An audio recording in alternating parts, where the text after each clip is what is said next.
We are going to continue our series on The Bible Explains 244. Today we're going to continue our mini-series within the big series of The Bible Explains, entitled Your Next Season is Coming, Part 23. Let's first commit this to the Lord. Manalangin po muna tayo, mga kabiyaya. Our dearest Father in heaven, we thank you so very much for how you have brought us today. This is the day that you have made. We will rejoice and be glad in it. Thank you for the wonderful time of praise and worship. And truly, you inhabit the praises of your people. We commit to you this time, even this learning time, and it is our heartfelt prayer that everything that will be said and done today, all by your grace, for your glory, we pray in the name of Jesus, our Lord and Savior, by the power of the Holy Spirit. And everybody would just simply say, Amen. Amen. Palakpakan po natin ang Panginoon. Praise God. Today we're going to talk about Hosea. Who is Hosea? Hosea was an Old Testament prophet who ministered in the northern kingdom of Israel around 755 to 715 BC. His life, especially his marriage to Gomer, became a prophetic gesture of God's faithful love and grace toward an unfaithful people. Hosea chapter 1 verse 2. The story of Hosea reveals how God pursues, redeems, and restores through covenant grace. This life of Hosea is one of the clearest pictures of grace in action written in the Old Testament. God called him not only to preach grace, but to live it. Hosea's life became a living illustration of how grace pursues, restores, and establishes covenant relationship.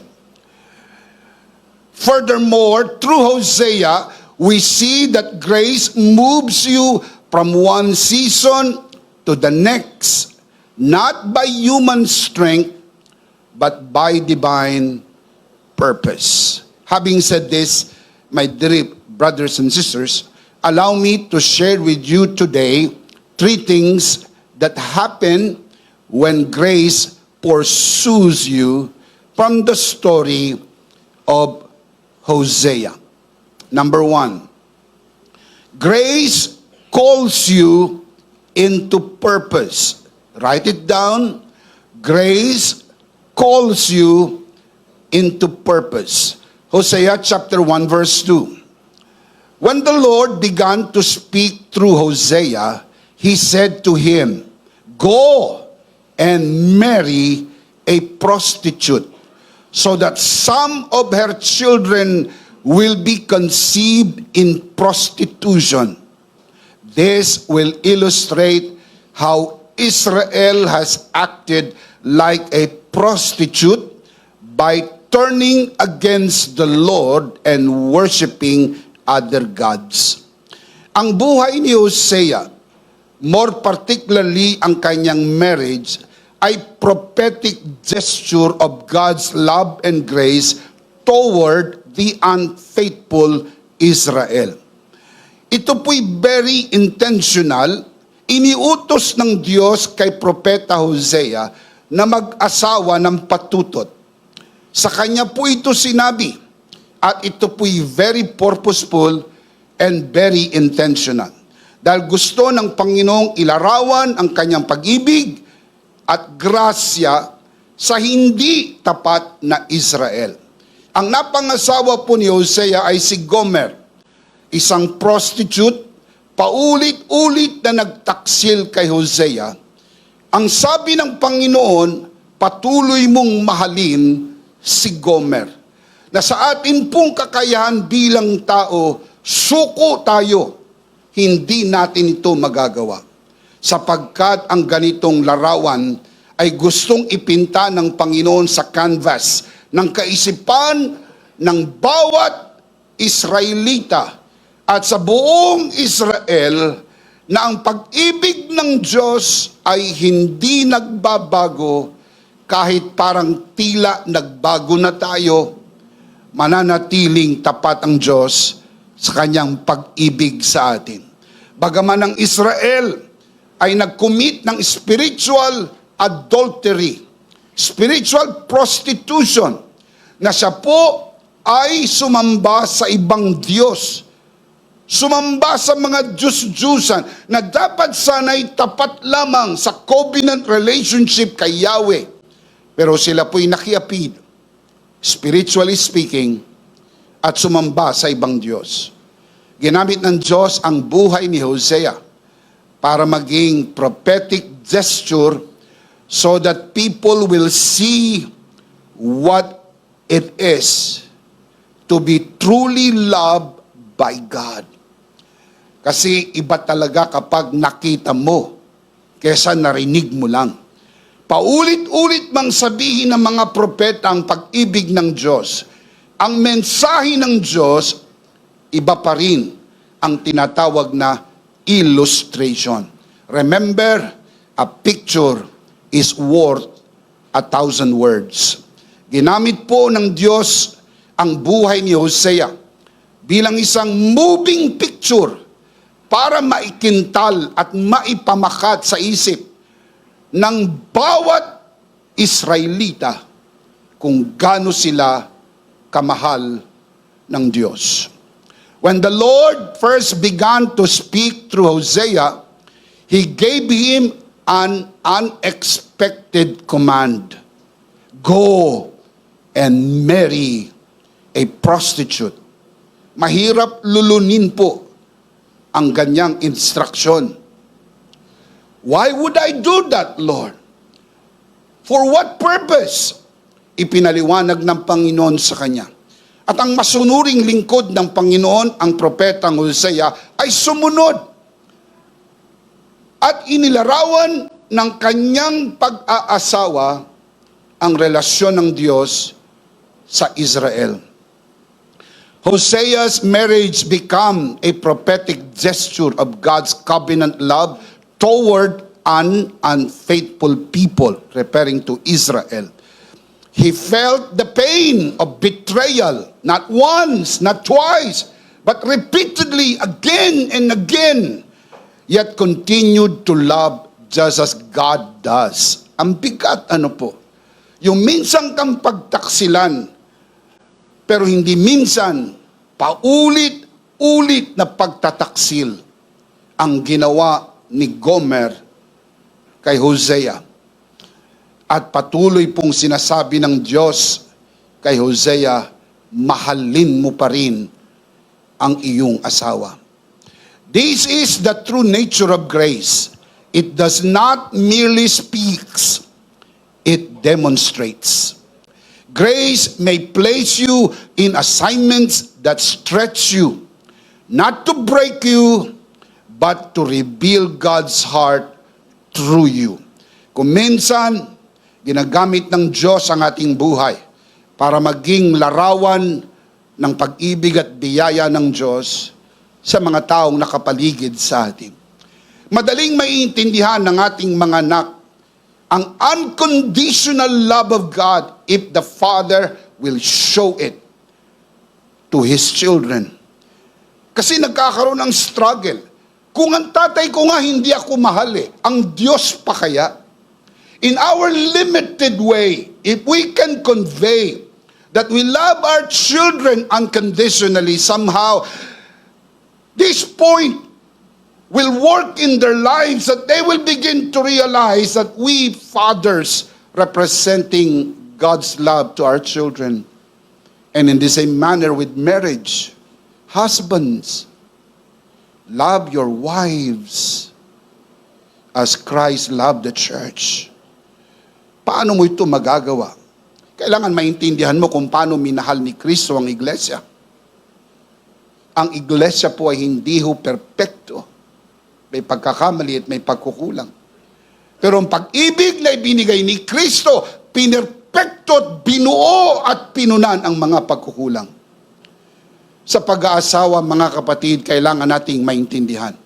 Maaring ang inyong kalagayan na hindi katulad ng malalang kalagayan ng kay Hosea na ang inyong partner ay prostitute. But somehow you would understand that there are so much shortcomings. And God is telling us, practice grace and love. Madali lang po ito sabihin. Pero mahirap ipamuhay. Hindi natin to kaya sa ganang ating sarili. Sumusuko tayo rito. Ilang beses na nating sinukuan ito at sinabi natin, ayaw ko na talaga. Hirap na ako. Nasasaktan ako. Napapahiya ako. Suko na talaga ako. Kapag dumating ka sa sukdulang dama mo ito, tandaan mo, ang hindi mo kayang gawin ng biyaya ng Diyos sa iyong buhay. Grace does not wait for perfect conditions before giving you purpose. Grace calls you in the middle of the mess and sustains you as you walk it out. Hosea's assignment was not based on comfort, but based on covenant. Covenant love remains steady even when circumstances are unstable. Hindi magaang ang pinagdaanan ni Hosea. Binigyan siya ng assignment. Mahalin, pakasalan, at maging asawa ang isang prostitute na alam mo sa likod ng iyong kaisipan, napakaraming lalaki ang dinaanan ng babae na ito. Di lang minsan, di lang pangalawa, pangatlo, paulit-ulit at napakaraming beses. Ito po'y naglalarawan ng pag-ibig ng Diyos sa Israel. Maraming beses nakiapid ang Israel spiritually speaking. Sumamba sila sa iba't ibang mga Diyos-Diyosan. And yet hindi nagbago ang pagtingin at pag-ibig ng Diyos na gustong ilarawan ng Diyos sa buhay ni Hosea at sa kanyang pag-aasawa. The Lord declared, I will make you my wife forever. God speaking to Israel, I will make you my wife forever, showing you righteousness and justice, unfailing love and compassion. Hosea chapter 2 verse 19. It's not all about Hosea and Gomer. Sila po'y mga larawan at ilustrasyon lamang ng totoong gustong iparating ng Diyos sa kanyang bayang Israel, na kahit ilang beses kang nagtaksil, kahit ilang beses kang nangako na hindi mo na uulitin, pero inuulit mo at ginagawa mo pa rin, hindi nagbago ang pagtingin ng Diyos sa kanyang bayan. Minahal niya pa rin ito at patuloy na mamahalin. At nangako ang Diyos, I will make you, Israel, my wife forever. This is the nature of grace. Love that is not temporary, not based on performance. These points directly to Christ's finished work. What Hosea lived in a limited way, Jesus fulfilled perfectly and eternally on the cross. Huwag kalilimutan mga kabiyaya at aral naman po tayo. Lahat ng naisulat sa lumang tipan ay mga anino. Hebrews chapter 10 verse 1, na ang katuparan ay na kay Kristo. Colossians chapter 2 verse 16 to 17. You have to understand that this is Just an illustration, prophetic gesture for you to see the greatness of God's love, the grandiose of God's grace toward Israel. And for us, in a bigger picture, not only to Israel, but to us all, sapagkat mahal ng Diyos, hindi lang ang Israel, mahal ng Diyos ang buong mundo. Kaya niya isinugo ang kanyang bugtong na anak upang ang sino mang sumampalataya ay huwag mapahamak, kundi magkaroon ng buhay na walang hanggan. Can you say amen? Jesus did not come to a faithful world, but to a broken one. He did not wait for us to become worthy. While we were still sinners, what happened?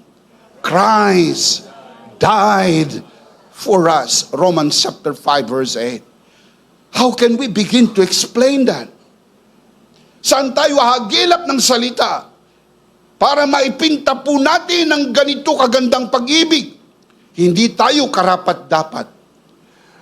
Sa mabilis na pag-iisip, mababa ang tingin natin sa prostitute. Pero maraming beses, pinrostitute natin ang ating sarili. Hindi man sexual.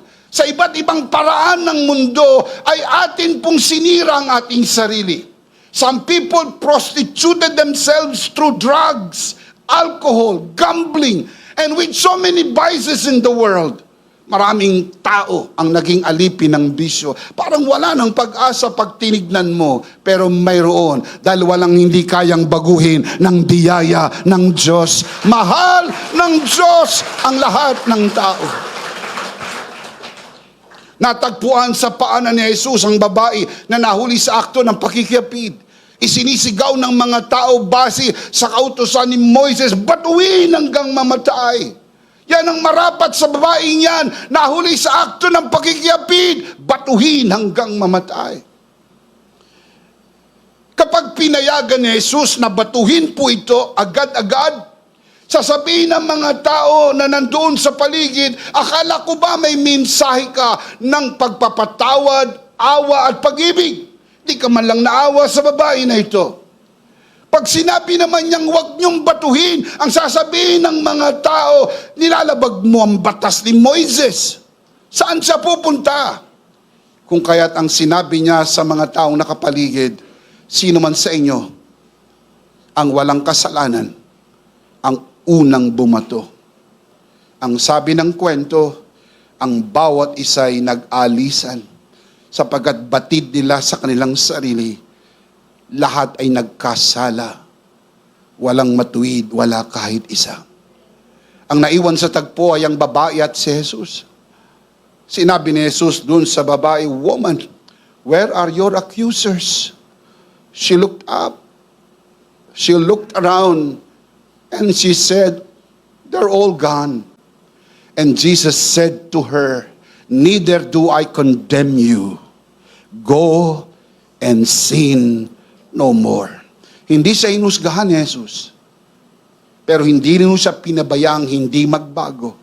Ang sabi ni Jesus, hindi kita inuusgahan, pero tumayo ka na at wag nang magkasala. Ang solusyon para ang tao'y tumigil sa pagkakasala, hindi ho parusa. Ang solusyon ay biyaya ng Diyos. Habag ng pagpapatawad at pagmamahal. Paano mabago ang iyong asawa? Mahalin mo. Paano mabagong yung mga anak? Mahalin mo. Sapagkat may kapangyarihan ng pag-ibig magbago. Kahit anong sama ng tao, tandaan nyo po, dadating sa sukdulan. Mapapagod, magsasawa at titigil. At pag dumating na po siyang pagod na siyang magkasala, sapagkat anuman ang gawin niya sa kanyang katawan, parang hindi na nagbibigay ng tunay na saya. Ano pa ba ang makapagpapasaya sa akin? Sinubukan niya lahat ng adventures in life and still pagkagabi malungkot pa rin siya at nalulungkot. Nagpalipat-lipat ng relasyon, nagpalipat-lipat ng partner, sinubukan ng alak, sinubukan ng sugal, sinubukan ng lahat ng bisyo, and yet at the end, still unsatisfied. I'll tell you why.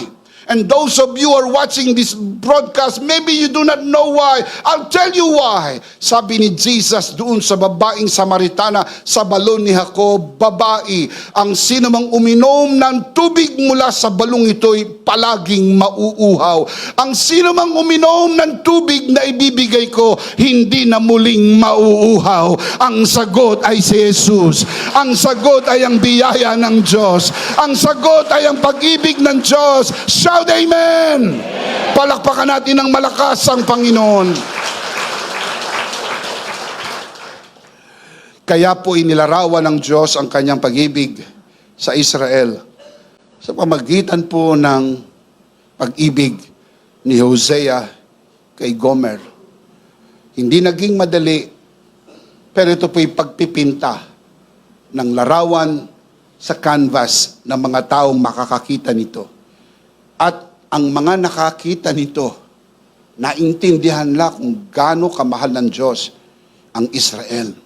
At may balita ako sa inyo, hindi lang ang Israel ang mahal ng Diyos, mahal ng Diyos ang buong mundo. Palakpakan natin ang Panginoon. For God so loved the world that He gave His only begotten Son, that whoever believes in Him should not perish but have everlasting life. Palakpakan natin ang Panginoon. When Jesus declared it is finished, John 19:30, He secured our redemption completely. This is very important. What happened on the cross is the game changer. Doon po sa krus, ipinamalas ng Diyos ang sukdulang pag-ibig niya sa sangkatauhan.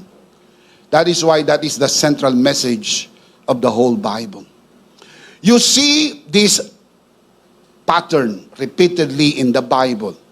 I'll show you examples. Number one, Moses. Tinawag ng Diyos si Moses habang siya po ay nagtatago sa Midian Desert. God called him and God gave him a purpose. You see, ang calling ng Panginoon ay very purposeful. Kay Hosea, very purposeful. Para kay Moses, very purposeful. Nandun po siya. Tumakbong papalayo sa Ehipto. 40 taong nagtago at the back of the desert of Midian.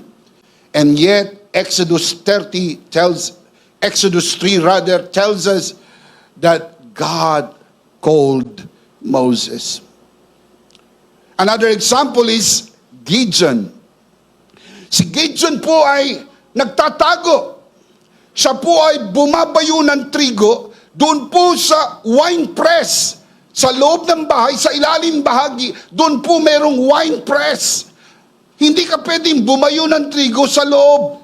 Pero dahil sa nerbyo, sa takot niya sa mga Midianita, sa halip na gawin ang pagbayo ng trigo sa labas, siya inagbabayo ng trigo sa loob ng bahay, sa ilalim na bahagi, ang tawag wine press. He was so afraid. Dumating ang tawag ng Panginoon, dumating ang anghel, at tinawag siyang matapang na lalaki. Napalingon siya. Ang sabi niya, sinong kinakausap mo? Sapagat alam niya sa kanyang sarili na hindi siya matapang. Pero tinawag siyang matapang na lalaki. Parang ang tingin mo sa sarili ay hindi nga gayon. Pero kayang gawin ng biyaya ng Diyos, gawing matapang ang hindi likas na matapang. Nagkatotoo nga, nang sumagot si Gideon sa tawag ng Panginoon, ang kanyang buhay ay naging larawan na kaya ng Diyos gawin sa buhay mo. Ang kahit ikaw mismo hindi ka nakakapaniwala na magagawa dahil sa Diyos walang imposible. Si Jeremiah, ganun din ang kanya naging damdamin. Siya po ay kulang sa karanasan, kulang sa edad. Feeling niya hindi niya kaya. Sino ako? Bata pa ako. Pero siya'y tinawag na sa murang gulang at very purposeful ang tawag ng Diyos sa kanya. Ito pong tatlo na ito ay tatlong halimbawa na may mga pagkatawag at ang bawat tawag ay very purposeful. I'm sure Dito sa loob ng bulwagan na ito, marami po sa inyo, kundi man lahat, maliwanag na ang tawag ng Diyos sa inyo. Pero meron din po tayong mga kasama rito na hanggang ngayon ay patuloy pa nilang inaalam ang maliwanag na tawag ng Diyos. Makinig pong maigi sa mga ngaral na ito. Kapag may tawag ang Diyos, yan po ay very purposeful. Para kay Hosea, hindi naging magaang. At siguro sa kalagayan ninyo, hindi nyo ipinagdadasal na ang inyong calling ay matulad ng kay Hosea. Dahil maaring isipin nyo, ganun din po ba ang tawag? Mga kapatid, meron po kong kaibigan, matagal na panahon na. Siya po ay makadiyos, madasalin. Minsan siya po ay nanalangin at ang sabi niya, Diyos ko, ipakita mo sa akin ang iyong kalooban at ako'y handang sumunod. Bubuksan ko po ang aking Biblia. Ituturo ko ang aking kamay sa parte ng Biblia kung saan matapat na verse, yun ang mensahe mo sa akin. Siya'y nanalangin, umiiyak, mataimtim, nagsuko ng buhay sa Panginoon. Pagbukas ng kanyang Biblia, nakapikit ang mata, itinuro na tapat po sa verse na kababasa pa lang natin, mag-asawa ka ng patutot. Natakot siya at nabitawan niya ang Biblia.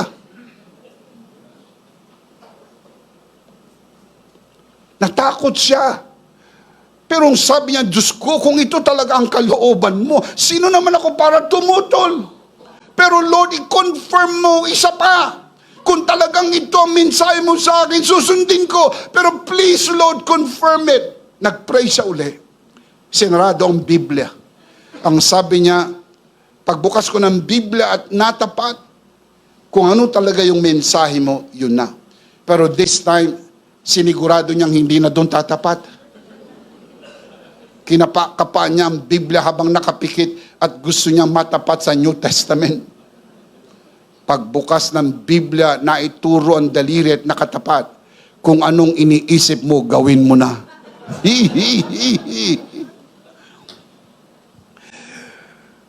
Siya po ay desidido. Papunta na po siya ng ermita. Nagkasalubong kami sa Baklaran. Hindi ako pupunta ng ermita. Ang sabi ko sa kanya, Brad, saan ka pupunta? Sabi niya, dito sa ermita. Ang sabi ko, bakit? Akala ko ba'y nagbago ka na? Sabi niya, oo, nagbago na talaga ako. Pero sinabi ng Diyos sa akin, mag-asawa ako ng prostitute. Sabi ko, sinong nagsabi sa iyo? Ipinaliwanag niya sa akin ang tinatawag pong paturo-turo. Marami pong mga Kristiyano hanggang ngayon, ganyan pa rin ang estilo. Mga papikit-pikit, mga paturo-turo, at kung saan matapat, yun ang mensahe. Mga kapatid, that is not the best way to approach the Word of God. Ipinaliwanag ko sa kanya ang tamang hermeneutics. Hindi ho pwede ang turo-turo sa Bible.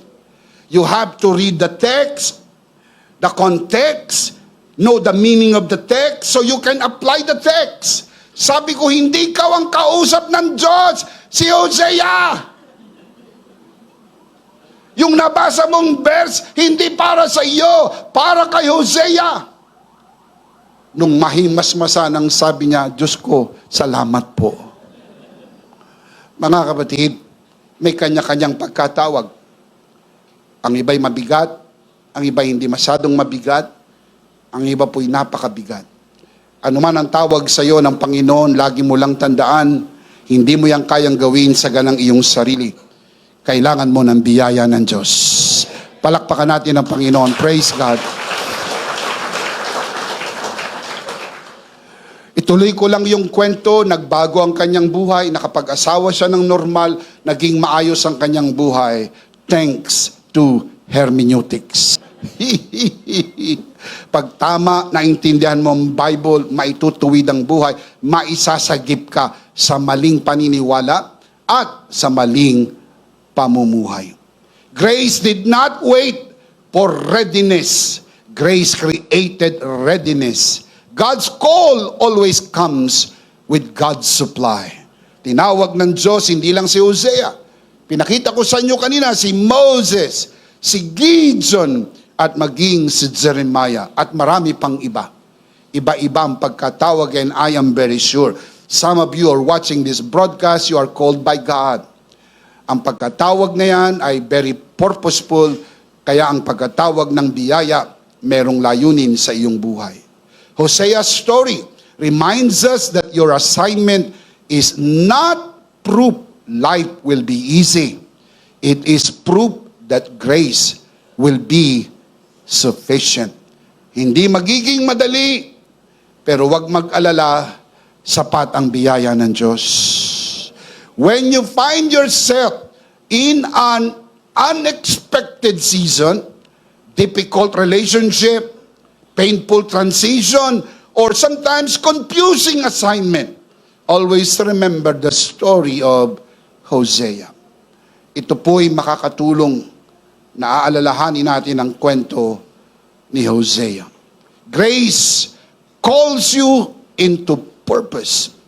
Even when the season is uncomfortable, the calling is not based on your strength, but on God's covenant and Christ's finished work. If grace called you, remember, grace will sustain you. Hindi ka po tatawagin ng Diyos gawin ang anumang gawain ng pagkatawag na hindi magiging sapat ang kanyang biyaya para ito magawa. Hindi magaang ang tawag ng Diyos kay Hosea, pero nakayanan niya ito, hindi dahil magaling si Hosea, kundi dahil magaling ang biyaya ng Diyos. Palakpakan natin ang Panginoon. Praise God. Number 2, grace pursues and restores you.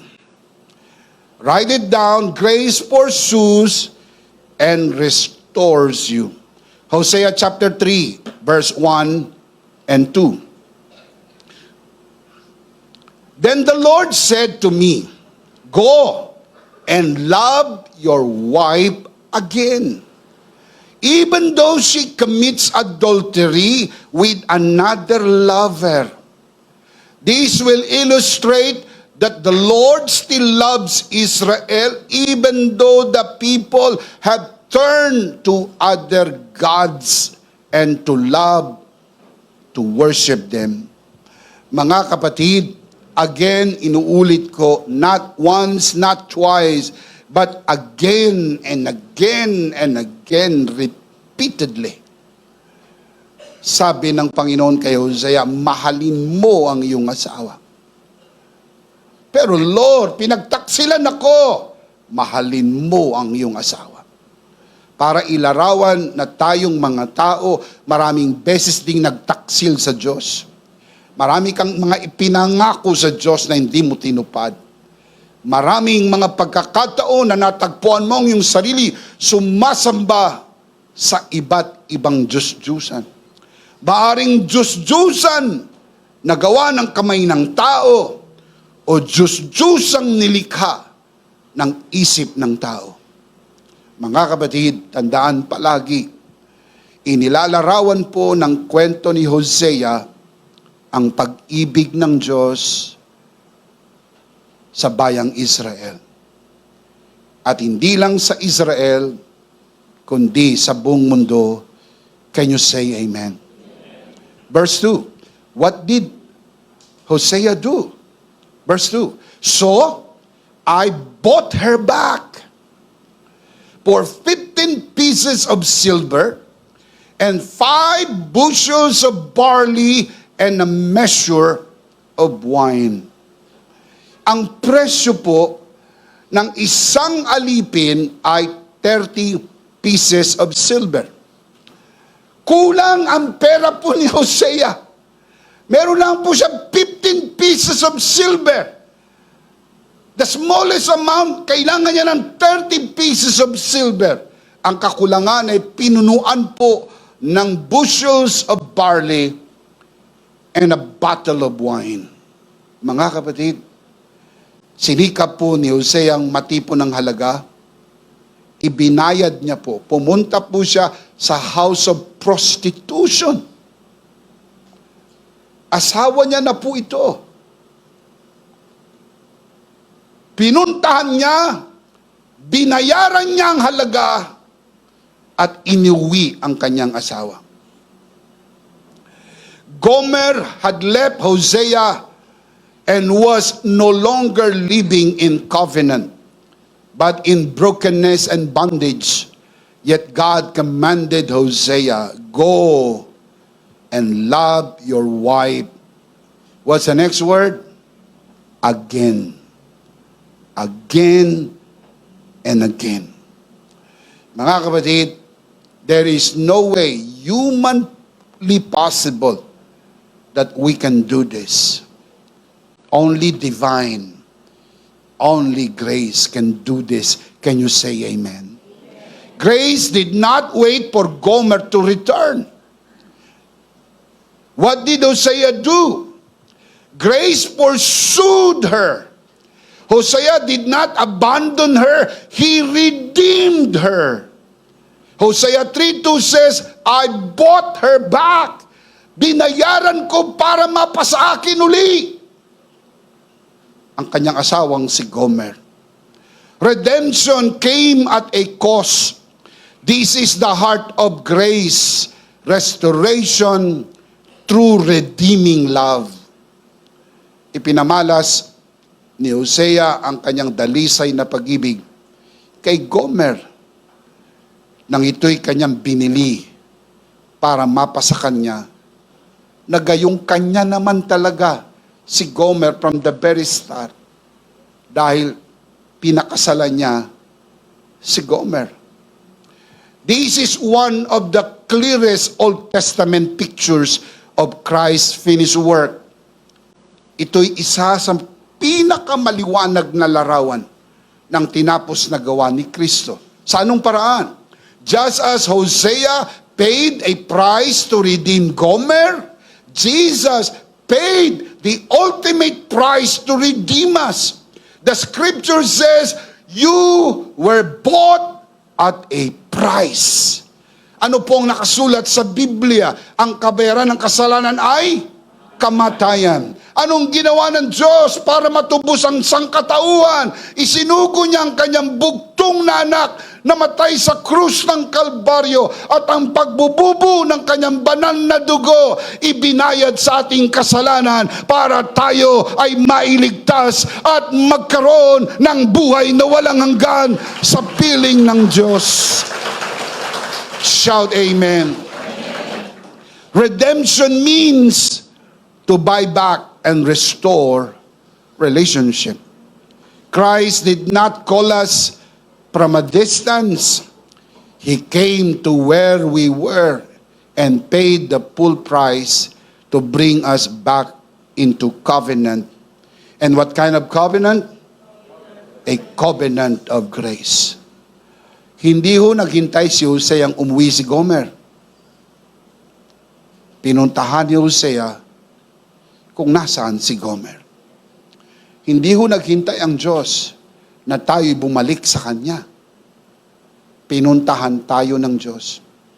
Hinanap niya tayo at natagpuan tayo ng biyaya ng Diyos. Hindi ho tayo nakatagpo sa Diyos. Maririnig niyo mga pangkaraniwang patutuo ng makilala ko ang Diyos, nang matagpuan ko ang Diyos. Hindi mo pwedeng makilala ang Diyos sa bagsak mong kalagayan. Kailangan ipahayag ng Diyos sa kanyang sarili sa iyo upang makilala mo ang Diyos at ang kanyang kagandahang loob. Hindi ka maaaring lumapit sa Diyos, kailangan ilapit ka ng Ama kay Kristo na siyang tagapagligtas. Hindi natin siya hinanap, tayong hinanap ng Diyos. Tayo po espiritual na lumpo, espiritual na bulag, espiritual na patay. Walang kapag-asa na matagpuan natin ang Diyos. Pero hindi naghintay ang Diyos. Tayong pinuntahan ng Diyos. Ang Diyos ay nagkatawang tao. Ipinanganak sa sabsaban ng Bethlehem ng unang Pasko. Ultimately, namatay sa krus ng Kalbaryo para bayaran ang ating katubusan. At nang tayo'y matubos, tayo ay napasa Panginoon ng 2 beses. Una, niligtas niya tayo. Pangalawa, nilikha niya tayo. At dahil po nilikha niya tayo at iniligtas niya tayo, ang full rights, ang buong karapatan, ay pag-aari tayo ng Diyos. Sa tipan ng biyaya, tayo po ay para sa Panginoon at para sa Kanya magpakailan-kailan paman. Shout amen. Jesus said, "For the Son of Man came to seek and save what was lost." Luke chapter 19 verse 10. Like Hosea, Christ did not wait for us to return. He came to seek us first. Tayo ang hinanap ng biyaya ng Diyos. On the cross, when Jesus declared, "It is finished," tetelestai, consummatum est, done, finished, tapos na, naganap na. He announced that the price was fully paid, not partially, not partly, full payment, fully paid. Nothing was left for us to add. Our restoration was completely secured by His finished work. Mga kapatid, tatanungin ko po kayo, paano mong babayaran ang bayad na?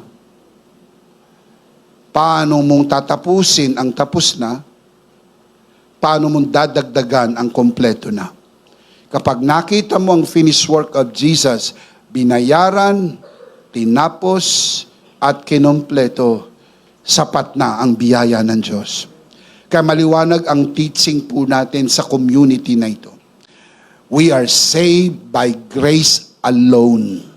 Nothing but grace, grace plus nothing, grace, grace all the way. Saved by grace alone, through faith alone, in Christ alone. Can we say amen? Amen. Hindi po grace plus works. Hindi po works minus grace. It should be grace, nothing but grace. All grace. 0550, nothing but grace. Grace plus nothing. Can you say amen? The same grace pattern is seen in the parables of Jesus. First, in the parable of the lost sheep. The shepherd leaves the 99 just to find the one lost sheep. Iniwan ng pastol ang 99 na tupa para hanapin ang isang nawawalang tupa. Nang matagpuan niya ito, ilagay niya sa kanyang balikat at masayang umuwi sapagkat natagpuan ang nawala. Tayo po yung nawala. Pero hinanap po tayo. At sabi sa Biblia, nang tayo matagpuan, ang buong langit ay nagdiriwang sa isang kaluluwa na nanunumbalik sa ating Panginoon. Amen! Itinuloy niya pa po ang parabola. Ginamit niya po yung the parable of the lost son. Ng anak na nawala, na pariwara, dala ng kasalanan. Nang ito'y muling natagpuan at bumalik, ang pagdiriwang, ang kasiyahan, ay gayon na lang. Nang sabi ng ama, ang anak ko na ito, na dating patay, ngayon ay buhay. Ang anak ko na ito, na dating wala at ngayon ay natagpuan. Magdiwang tayo. Patayin ang pinatabang guya. Suotan ng anak ko na ito ng sandalyas, balabal at singsing, sapagkat sa araw na ito, ipagdiwang natin ang gawa ng biyaya. Mga kapatid, laging tandaan, kapag may isang kaluluwang nanunumbalik sa Panginoon, ang buong langit ay nagdiriwang.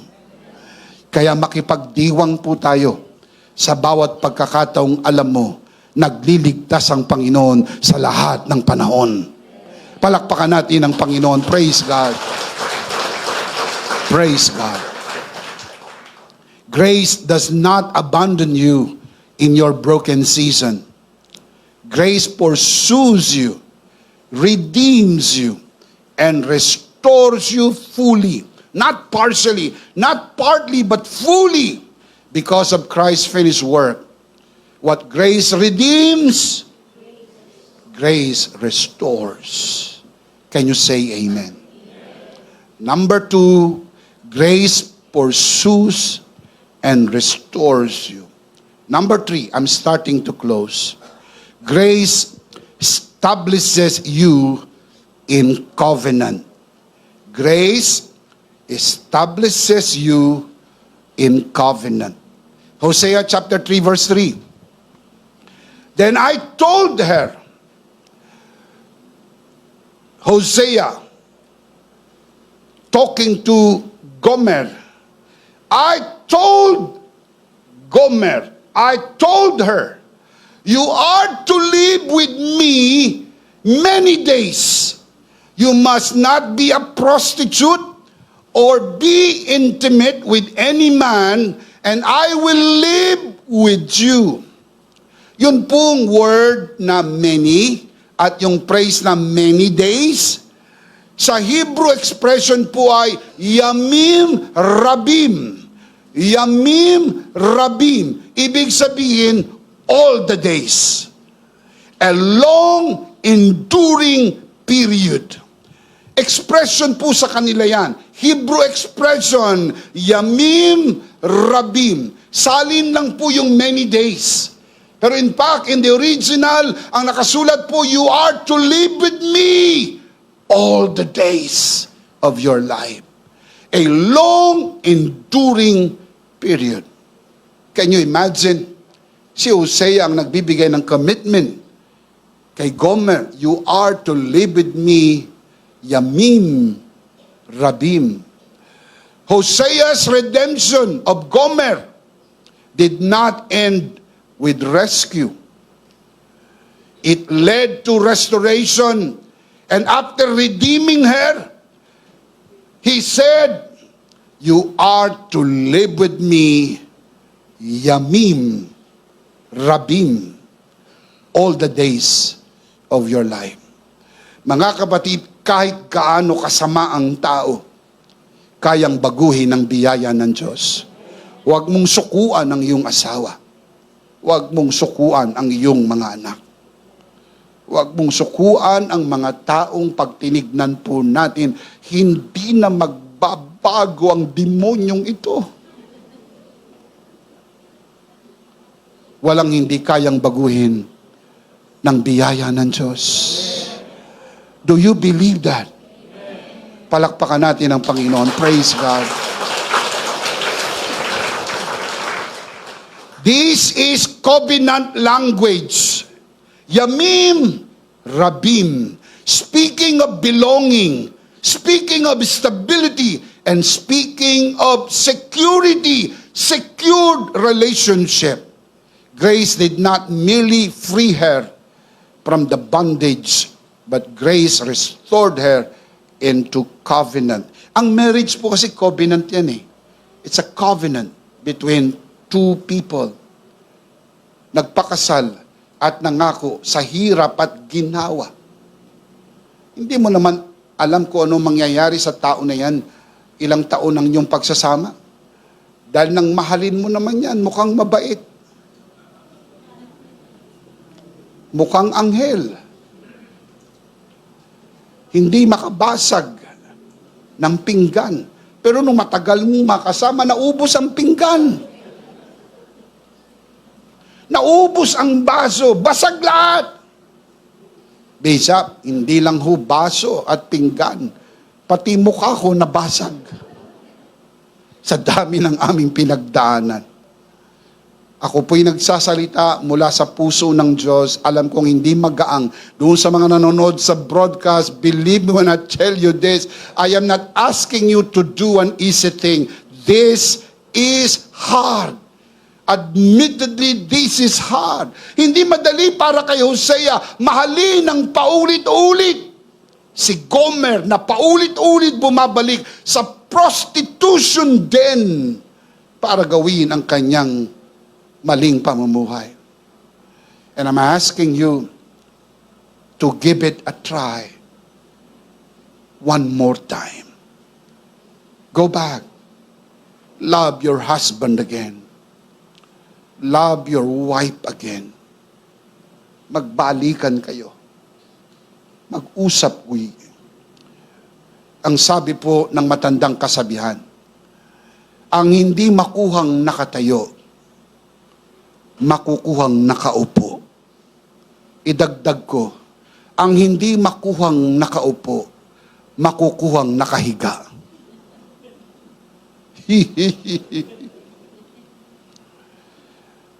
Wag lang sumuko. Alam niyo kung bakit wag sumuko? Ikaw rin ay hindi sinukuan ng biyaya ng Diyos. Binago ka rin ng biyaya ng Diyos. Pinatawad at minahal ka ng biyaya ng Diyos. Can you say amen? Amen. Condemnation says, stay away. Covenant says, you are mine.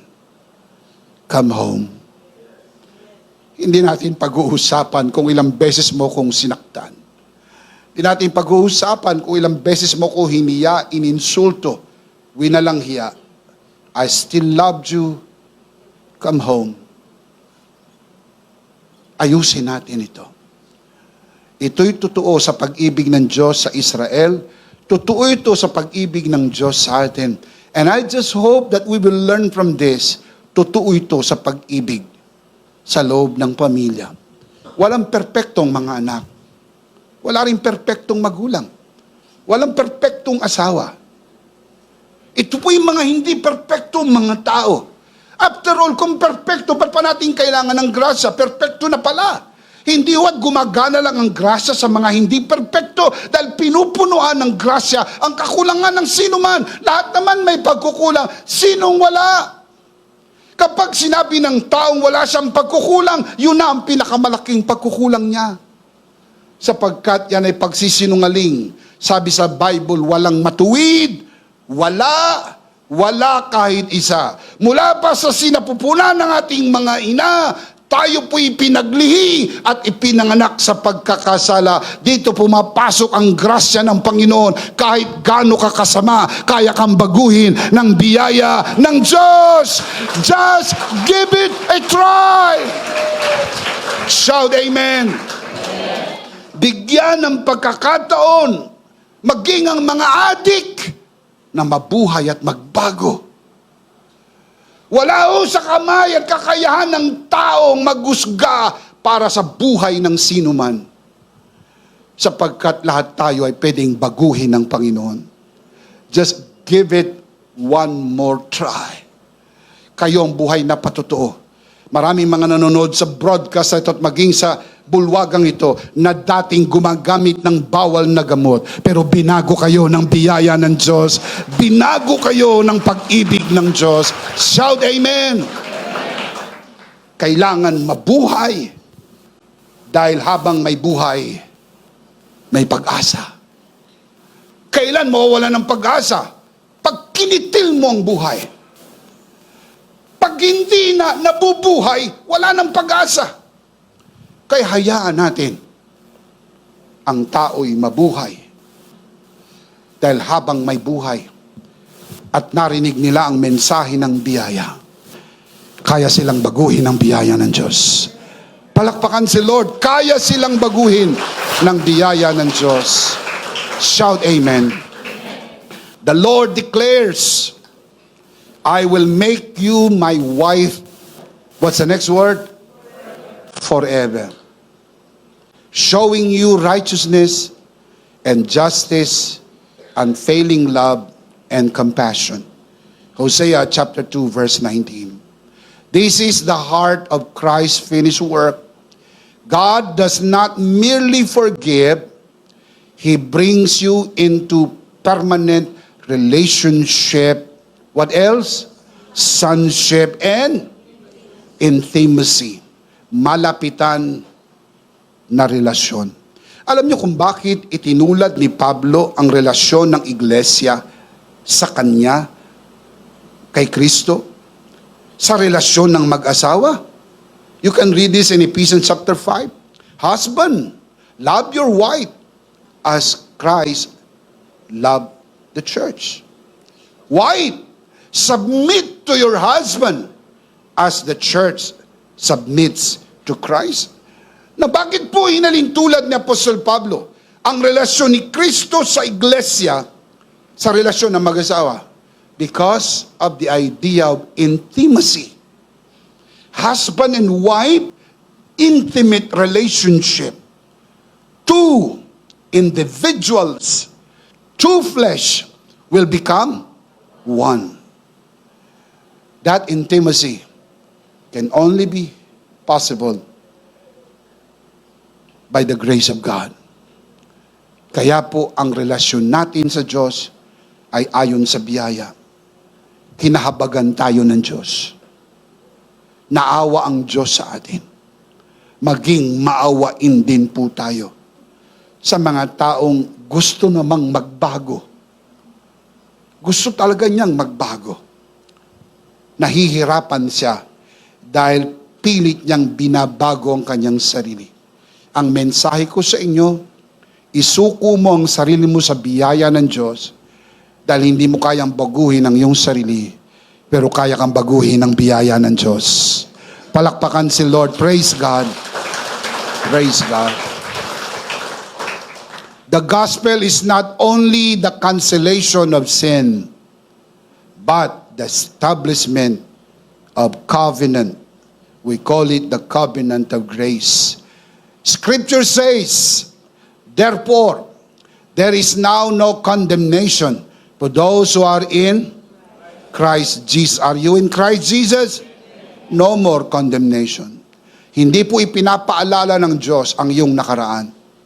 Sabi sa Bible, nilimot niya na ang iyong nakaraan. Kung gaano kalayo ang silangan sa kanluran, gano'n niya inilayo ang kasalanan sa atin. Kung gaano kataas ang langit sa lupa, gano'n ang pag-ibig ng Diyos sa atin. At ang kakayahang umibig ay dahil ang Diyos ang unang umibig sa atin. Can you say amen? When Jesus declared, it is finished, He ended the case against you and secured your place with God. For how long? Forever. Not for a while, not for some time, but forever. You are forever a child of God. Hindi nawawala ang pagiging anak mo ng Diyos. Anak ka pa rin ng Diyos. Ano man ang mangyari, hindi ka itataboy ng Diyos. Hindi ka itatakwil ng Diyos. Dahil mahal ka ng Diyos. Can you say amen? Because of Christ, your relationship with God is not based on your consistency, but based on His covenant faithfulness. Hindi tayo consistent. May mga araw na parang okay na okay tayo. May mga araw na hindi masyadong okay. May mga araw na talagang hindi okay.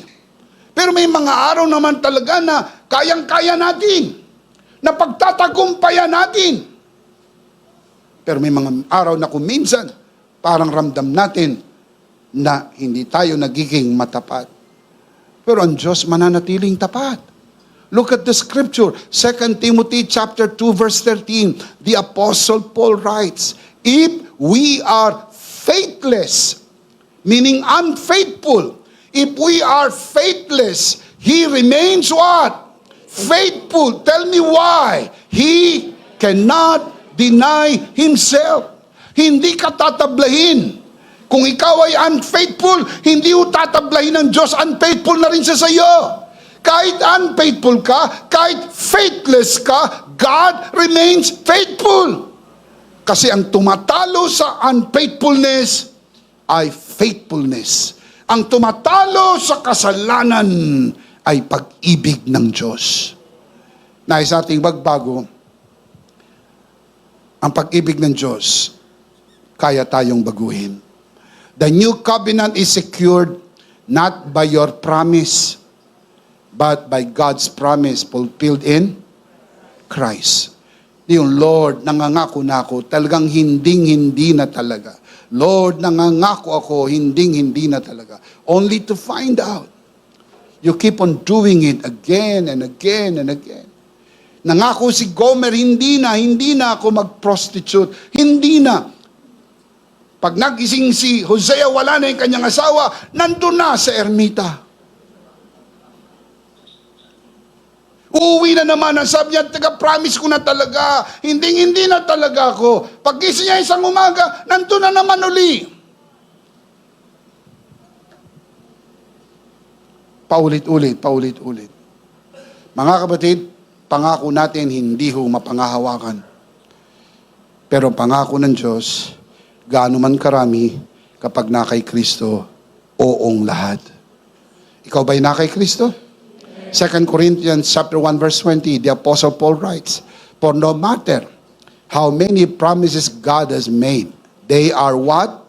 Yes. They are what? Yes. They are yes in Christ." Are you in Christ? Yes. All the promises of God, no matter how numerous they are, no matter how many promises God has made, they are yes in Christ. And so through Him, the Amen is spoken by us to the glory of God. Naluluwalhati ang Diyos kapag natutupad ang kanyang pangako sa atin dahil tayo ay na kay Kristo. Ang panata ng Ama, tutuparin ko ang pangako ko sa iyo, hindi base sa katapatan mo. Dahil natansya ko na, darating ang araw hindi ka magiging matapat. Pero ang Diyos mananatiling tapat, magpakailan pa man. Amen. Alam niyo, kung minsan nahihiya ka nga sa Lord buti nga nahihiya ka pa ng konti. Totoo lang, nahihiya ka ng konti.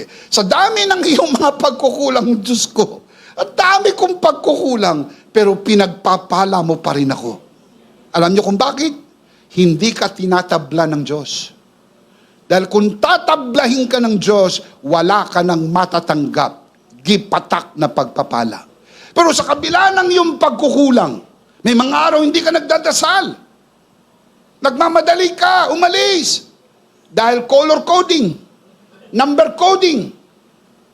Kung minsan pag-uwi mo galing sa trabaho, pagod ka na, di ka na makapag-pray. Ang nasabi mo na, "Good night, Lord. See you tomorrow." Minsan sobrang busy na schedule mo, hindi ka nakakapagsimba. Sa simbahan, nakakatulog ka, nang magising ka, tapos na ang offering. Pero nagalit ba ang Diyos sa'yo? Kinidlatan ka ba? Kinulugan ka? Tinanggal ka sa trabaho? Nagkasakit ka ba? Hindi. Nandun pa rin ang kanyang pag-iingat. May aksidente na dapat patay ka na, pero hindi. Iningatan ka ng Panginoon. May sakit, pinagaling ka niya. May problema, nilutas niya ang iyong problema. Alam niyo kung bakit? Nilulunod ng Panginoon ang iyong kasalanan ng kanyang pagmamahal. Kill them with love. Pinapatay ang kahinaan natin ng pag-ibig ng Diyos. Kaya dahan-dahang nawawalang yung kahinaan na pagtatagumpayan mo, sapagkat sa kabila ng iyong kahinaan, faithlessness, unfaithfulness, God remains faithful. Palakpakan si Lord, tapat pa rin ang Diyos. Shout amen. Jesus is the mediator of a better covenant, Hebrews 8:6. And His once for all sacrifice has perfected those who are being made holy, Hebrews 10:14. Tandaan mga kabiyaya, your standing is constantly remaining before God, not because of your work, but because of the finished work of Jesus. Hindi po yan on and off, up and down. Hindi po yan mga kapatid, breaking and repairing. Steady, constant, unchanging. Sapagkat itong tipan na ito ay hindi tipan ng Diyos sa iyo. Ito'y tipan ng Diyos sa kanyang anak. Benepisyaryo lang tayo ng kanilang napagkasunduan. Alam niyo kung anong kanilang napagkasunduan? Sinabi ng Ama sa kanyang anak, ang sino mang sumampalataya sa iyo ay may buhay na walang hanggan. You are saved forever. You are eternally saved. You are forever loved because of the grace of God. Can you say amen? Amen. Itong tinatawag na the new covenant. Ang tawag sa the new covenant, a better covenant. What makes this better compared to the old covenant? Because under this covenant, grace is greater than the law. Lahat ng kayang gawin ng kautusan, dinaig ng grasya. In fact, ang hindi kayang gawin ng kautusan, ginawa ng grasya. Sapagkat dakila ang grasya, magpakailan-kailan pa man. Let's see them again. 3 things when grace pursues you. Let's read them out loud, malakas, sabay-sabay. Based on the story of Hosea. Ready? Number 1. Grace calls you into purpose. Number 2. Grace pursues and restores you. Number 3. Grace establishes you in covenant. Now, let me close by giving you the life application. Number 1. Trust God in difficult assignments. Magkakaroon ka ng mga difficult assignments. Katulad ng kay Hosea. Love your very difficult wife or very difficult husband. Love your problematic child, problematic husband or problematic wife. Difficult assignment, Lord. Ang hirap ng pinagagawa mo sa akin. Mas madali sa akin ang taong itong i-flash.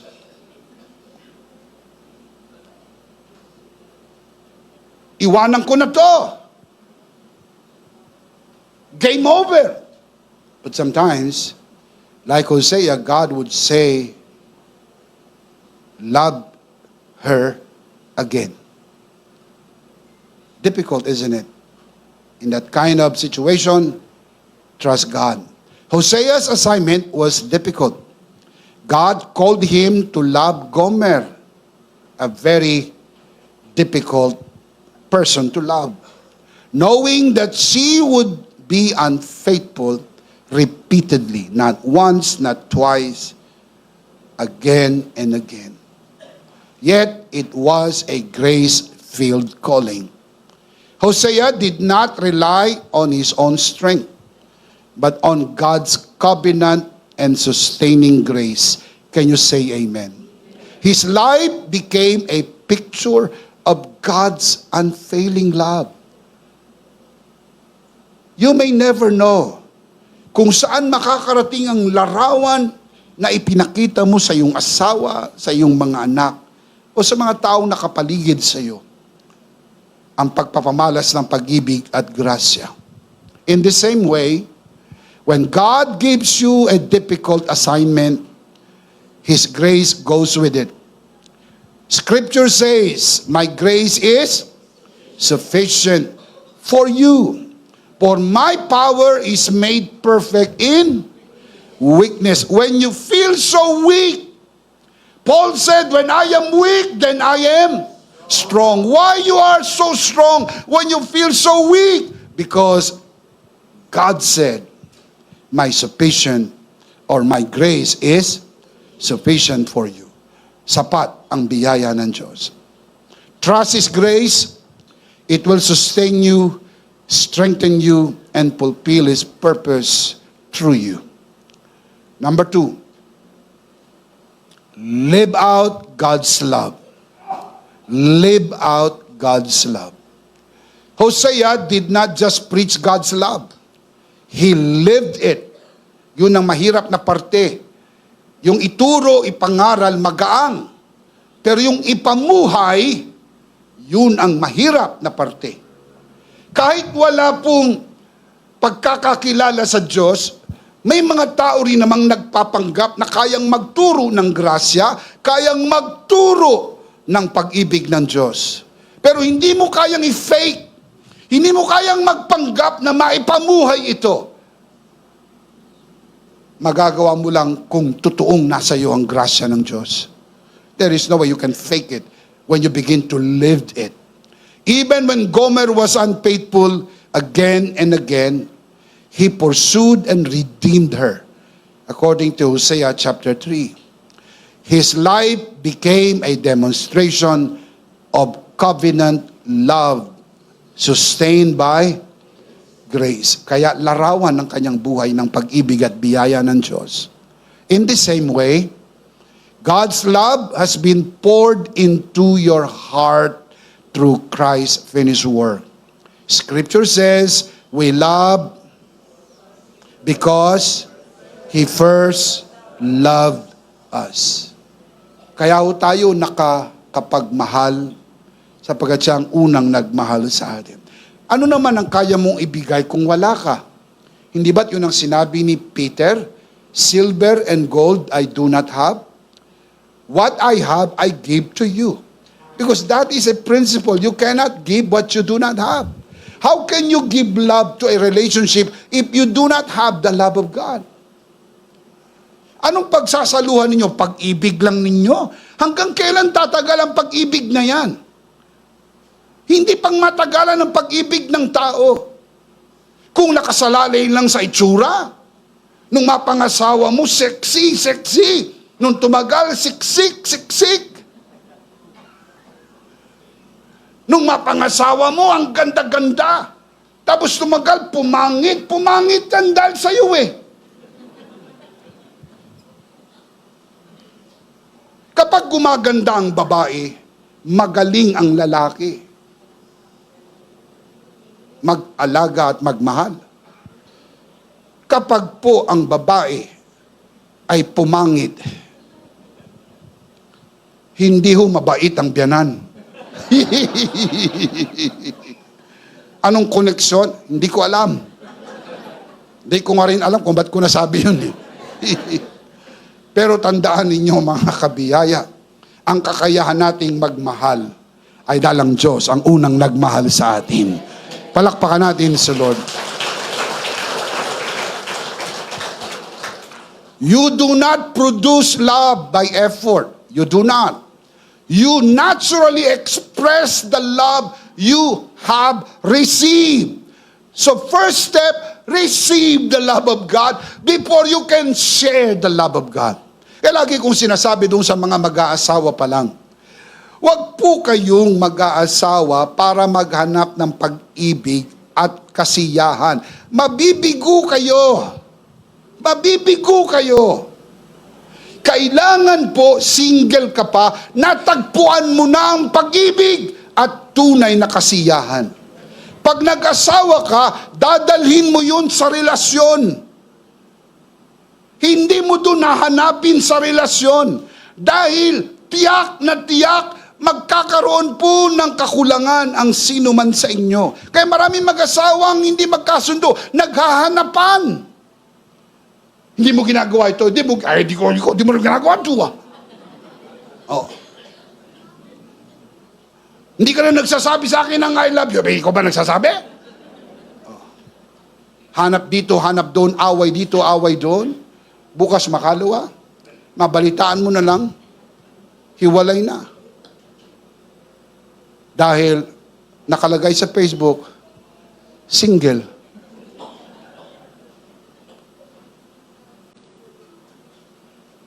I'll tell you the truth. Wala hong mag-asawa na hindi nagkakaroon ng problema. Lahat. Kapag sinabi na mag-asawa ang hindi sila nagkakaproblema, yun ang pinakamalaking problema. It happens. Dalawang hindi perpektong tao, pinagsama mo sa ilalim ng bubong, what do you expect? Grabe yan. Kayo po ba nakagat nyo ng dila nyo? Tinatanong ko kayo.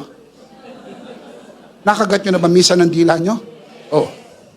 Pero matagal na yung magkasama sa bibig. Sino nauna? Si dila o si ngipin? Tagal nyo pinag-isipan. Sinong nauna sa loob ng bibig? Si dila o si ngipin? Bakit? Tinubuan ka ba ng dila? O tinubuan ka ng ngipin? So nauna ang dila, di po ba? Minsan, nakakagat si Dila. Nagrereklamo si Dila na siya'y nakagat. Pero nagrereklamo ba si ngipin na siya'y dinidilaan? Hindi ba't sa mga pagitan ng ngipin mo, pilit mo ipinapasok yung dila mo? Akala mo ba hindi nahihirapan si ngipin? Pero hindi siya nagrereklamo. Bakit? Sapagkat isa man sa kanila ay ayaw mong mawala. Gusto mo bang magluksuhan ang mga ngipin mo? Gusto mo bang lumukso ang dila mo? Gusto mo silang magsama. Kaya pagkasunduin mo sila. Ang magkakasundo sa loob ng bibig, sasaya ang iyong tiyan. Sapagkat dapat silang magkasama. Bakit? Ang pinagsama ng Diyos, huwag paghiwalayin ng sino man. Can you say amen? In Christ, I have the love of God. Nasa iyo ba ang pag-ibig ng Diyos? You can share the love of God. And how do you call it? Practicing the love of God. Kung nasa iyo na ang pag-ibig ng Diyos, i-practice mo ang kanyang pag-ibig. You can only do that by the grace of God. Number 3, I'll close with this. Extend grace to those who fall repeatedly. Extend grace to those who fall, not once, not twice, but again and again. Always remember the story of Gomer.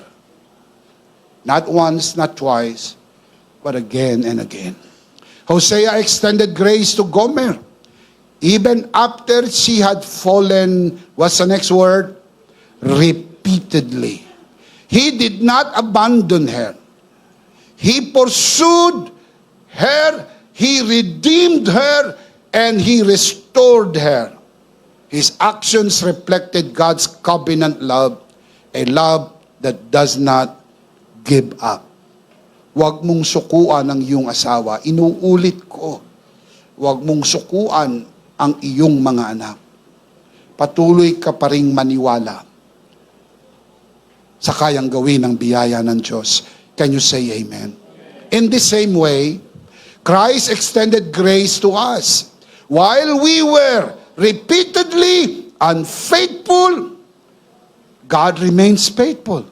Scripture says, where sin increase, grace increase all the more. Hindi ko kayang talunin ng kasalanan ang grasya. Kayang talunin ng grasya ang kasalanan. Kaya huwag sukuan ng kasalanan.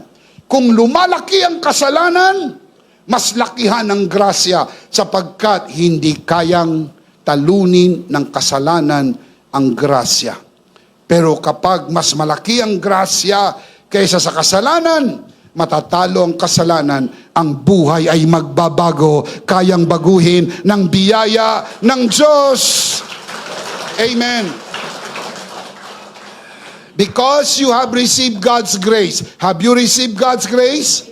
Because you received God's grace, you can extend that same grace to others, to your husband, wife, children, your brothers and sisters in the Lord. Extend grace to those who fall repeatedly, because this reflects the heart of God. Lahat ito'y totoo. Again, lahat ito'y totoo sa kwento ni Hosea at ni Gomer para ilarawan sa ating kaisipan ang napakagandang larawan ng pag-ibig ng Diyos. Unconditional love, unmerited favor, undeserved kindness, and beautiful grace of God. Can you say amen? Let's see them again. 3 life application, malakas, sabay-sabay, umupo ng maayos. Isuot ang sinturong pangkaligtasan. This is the touchdown. Let's read them out loud. Application number 1. Number 2. Number 3. And the big idea is, of course, in Christ, my next season is coming. We do not want to end this broadcast without giving you the opportunity to receive Jesus today and be saved, because your next season starts in Christ. Pag tinanggap mo si Kristo, yan na ang hudyat ng bagong simula. Taas natin ang ating dalawang kamay, ipikit ang mata. Samahan po natin ang ating mga bisitang nanonood sa broadcast na ito, at maging sa mga baguhan na narito sa loob ng bulwagan na ito. Nakataas ang kamay, nakapikit ang mata, manalangin po tayo ng pagtanggap, sumunod sa panalangin, at ariin na isang personal na panalangin. Manalangin tayo. Panginoong Jesus, ako po'y makasalanan. Hindi ko po kayang iligtas ang aking sarili. Ako'y mapapahamak ng hiwalay sa iyo. Narinig ko po ang mabuting balita. Ako po'y naniniwala. Tinatanggap kita sa aking puso bilang aking Panginoon at aking tagapagligtas. Salamat po, pinatawad mo na ang aking mga kasalanan. Isinulat mo na ang aking pangalan sa aklat ng buhay. Sa pangalan ng Panginoong Hesus. Amen. Ako na lang po manalangin, Ama, sa oras na ito, itinataas ko po sa harapan ang sinumang sumunod sa panalangin ng pagtanggap sa unang pagkakataon. Sa loob ng bulwagan na ito, lalo na sa mga nanonood sa broadcast na ito, pinagkakatiwala po namin sila sa iyong kagandahang loob na sila'y lumago sa biyaya at sa bagong natagpuang pananampalataya. Sa pangalan ng Panginoong Hesus, tayong lahat ay magsabi ng Amen. Palakpakan si Lord. Praise God. Ihanda po natin ang ating mga sarili. Tayo po'y darako sa banal na komunyon. Kunin po natin ang ating communion elements and let's do this together.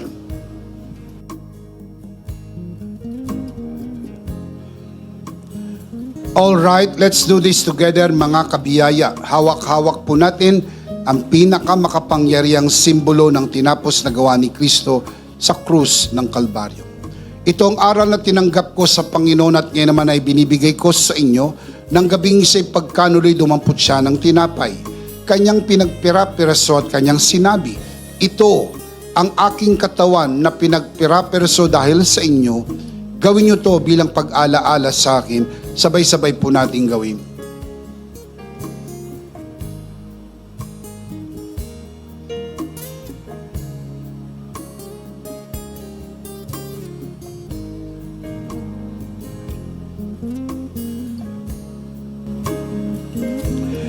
Gayon din naman matapos maghapunan ay kanyang hinawakan ng saro at kanyang sinabi, ito ang saro ng bagong tipan na pinagtibay ng aking dugo. Gawin niyo to bilang pag-alaala sa akin. Sabay-sabay po nating gawin. Ate po itaas ang ating dalawang kamay. Nakapikit ang ating mata at sumunod po tayo sa panalangin na ito. Aming Ama, maraming salamat po sa aming Panginoong Hesukristo. Panginoong Hesukristo, maraming salamat po sa iyong banal na dugo na iyong itinigis sa krus ng Kalbaryo. Dahil po dito, lahat ng aming kasalanan ay iyon ang pinatawad. Maraming salamat po sa iyong katawan na nabugbog at nasugatan. Dahil po dito, lahat ng aming sakit ay iyon ang pinagaling. Gaya ng nasusulat, sa iyong mga sugat, ako'y magaling na. Ako'y naniniwala, ako'y magaling na. Aking dinideklara, ako'y magaling na. Ako'y malusog, malakas, masigla, pinagpala, pinaburan, at mabubuhay ng mahaba. Sa pangalan ni Jesus. Maraming salamat po, Banal na Espiritu, sa iyong kapahayagan sa mensahe ng biyaya. Sa pangalan ng Panginoong Hesus, Amen. Amen. Palakpakan natin malakas ang Panginoon. Isang beses pa at sabay-sabay, ano po ang ating big idea? Of course, we do not want to end this broadcast without giving you the opportunity to bless this broadcast with your offering. If not asking too much, and I know it's not, if this broadcast has blessed you, we would like you to bless this ministry with your love offering so that together we can reach the world with the message of full grace. And from the bottom of our hearts here at EMI, we would like to say, thank you. Thank you very much for giving to the Lord. We'll see you next Sunday, purpley on site, but definitely we'll see you again online.